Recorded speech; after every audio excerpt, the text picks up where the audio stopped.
اپنا رنگ دکھا جاتی ہے صحبت اللہ والوں کی، اللہ سے ملوا جاتی ہے صحبت اللہ والوں کی۔ ربنا هب لنا من ازواجنا وذرياتنا قرة اعین وجعلنا للمتقین اماما۔ اب یہ دعا ایسی ہے کہ اگر بندہ یہ کثرت سے مانگے اللہ تعالیٰ سے تو اولاد کی تربیت کے لیے، اولاد کی بہتری کے لیے، یا میاں بیوی کے ازدواجی تعلقات کے لیے یہ دعا جب بندہ مانگے تو اللہ تعالیٰ عام طور سے اللہ تبارک و تعالی قبول فرماتے ہیں، اور پھر واقعتاً اولاد اور ازواج آنکھوں کی ٹھنڈک بن جاتے ہیں، بشرطے کہ مانگنے والا چاہیے، اللہ تعالیٰ سے مانگے۔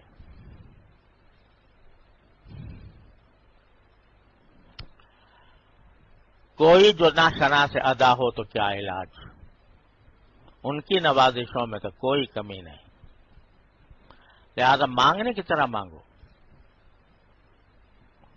میں نے ایک بزرگ سے سنا، بڑے عالم کے بارے میں سنا کہ وہ فرماتے تھے کہ الحمدللہ میں روزانہ نماز میں جو درود شریف کے بعد جو دعا مانگی جاتی ہے اتحیات میں نا، جب آخری رکعت میں بیٹھتے ہیں تو درود شریف ہوتا ہے، اس کے بعد ایک دعا ہوتی ہے، عام طور سے لوگ ربنا آتنا فی الدنیا پڑھ لیتے ہیں کوئی، تو وہ فرماتے تھے کہ میں ساری زندگی جب سے میرے نکاح ہوا اس وقت سے میں یہ دعا پڑھتا تھا، مانگتا تھا ربنا هب لنا من ازواجنا وذرياتنا قرة اعین وجعلنا للمتقین اماما۔ تو اللہ تعالیٰ کے فضل و کرم سے میری ساری اولاد میرے لیے آنکھوں کی ٹھنڈک بنی، کیونکہ کوئی نماز خالی نہیں تھی اس دعا سے۔ ربنا هب لنا، یہ جو دعا مانگتے ہیں نا یہ درود شریف کے بعد آخری رکعت میں، تو اس میں عام طور سے ہم جو نماز کی کتابوں میں دعائیں لکھی ہوتی ہیں وہی سمجھتے ہیں کہ بس یہی پڑھ لی، کبھی اس میں ربنا آتنا بھی لکھی ہے، کبھی اجعلنی مقیم الصلاۃ وغیرہ لکھی ہے وغیرہ، رب انی ظلمت نفسی ظلما کثیرا۔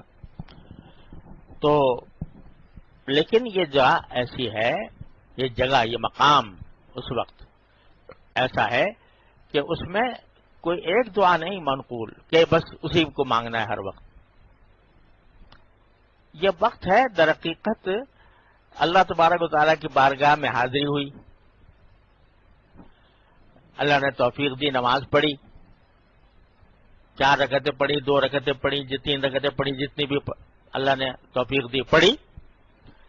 جب بالکل ختم ہونے لگا، نماز ختم ہونے لگی، قیام ہو گیا، رکوع ہو گیا، سجدہ ہو گیا، قعدہ ہو گیا، جب رخصت ہونے کا وقت آیا تو اللہ تعالیٰ فرماتے مانگ لو یار، اس وقت کچھ جا تو رہے ہو، جانے سے پہلے کچھ مانگ کے جاؤ۔ جیسے بادشاہ کے دربار میں آپ جائیں کسی کے، اور سلام دعا کرنے کے بعد، ملاقات کرنے کے بعد وہ کہے کہ بھئی کوئی میں بتاؤ میں تمہاری کیا خدمت کروں، تو اس وقت جو بہترین بات، زیادہ سے زیادہ بہتر چیز جو ہے وہ مانگ لینا چاہیے نا بندے کو۔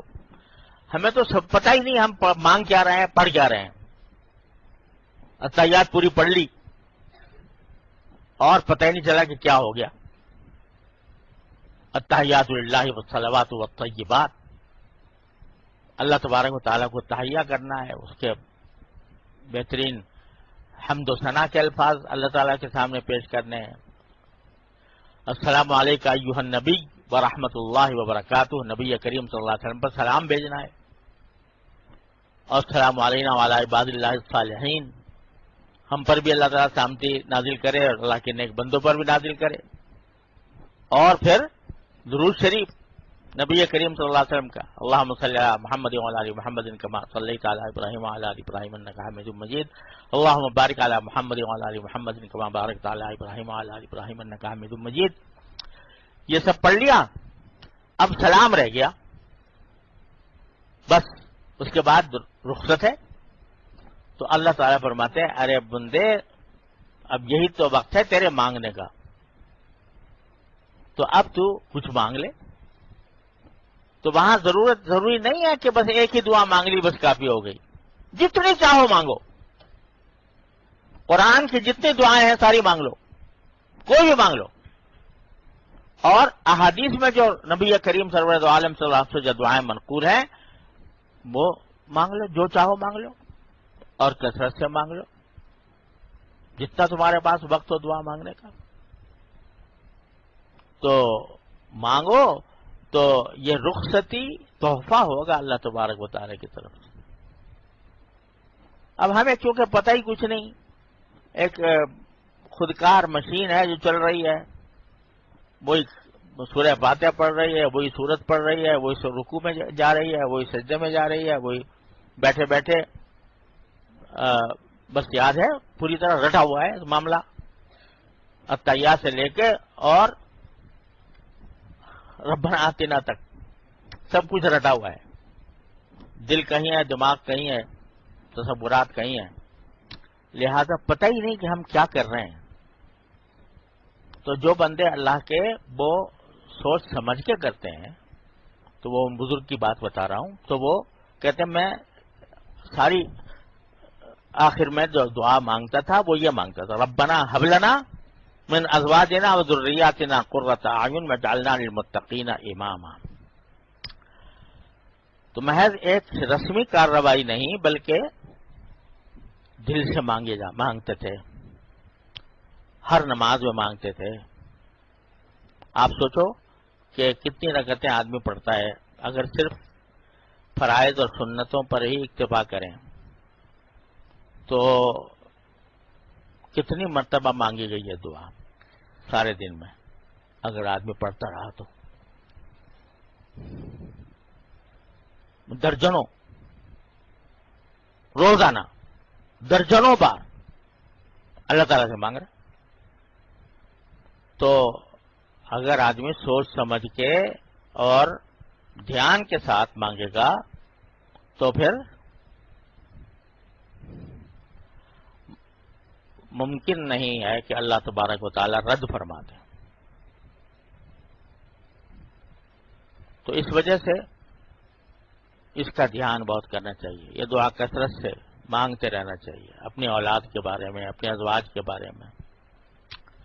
اور حضرت علامہ عبد الوہاب شعرانی رحمۃ اللہ علیہ نے لکھا ہے کہ اولاد کے حق میں والدین کی دعا سب سے زیادہ قبول ہوتی ہے. تو اس واسطے اس سے کبھی مایوس ہو کر بیٹھنا نہیں چاہیے. اور آدمی سوچتا ہے میں مانگتا رہا ہوں لیکن میری اولاد